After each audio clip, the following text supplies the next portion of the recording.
What I thought we would do today is to continue our conversation about the very first stage of converting an idea into a business. We talked about four stages yesterday, and we focused on the very first stage of the process of the four-stage process. Now, the very first stage is clarity. Is basically having clarity about what the product or service is, what problem the product or service is solving, and for whom it's solving that problem.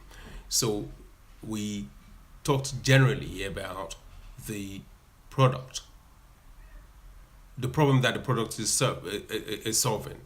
We talked about the categories of problem that product or services will be solving. So what I thought I'd talk about today is really the focus on the customer. Now, it's important that any business, when you're thinking about converting an idea to a business, it's absolutely important for you to have very clear idea who it is that you're serving.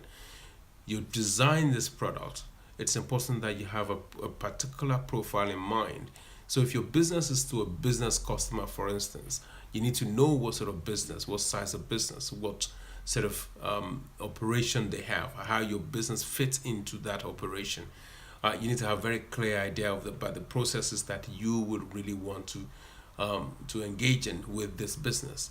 But more interestingly, if your business is serving the consumer market, so it means that you are a B2C as in the common parlance of business.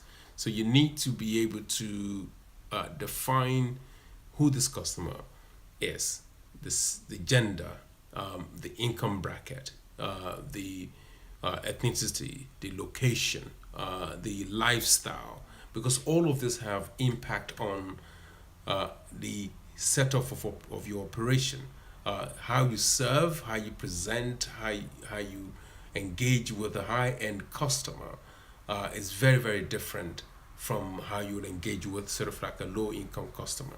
So this is a vital clarity to have, because if you've defined what the product is, you've identified what problem you're solving, you then need to have a really clear profile of who your customer is.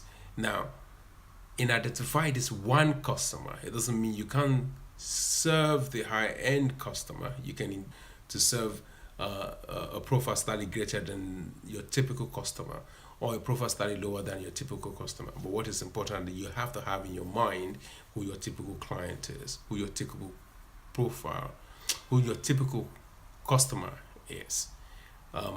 We'll continue this conversation tomorrow because I'm way over my 2 minutes. See you next time.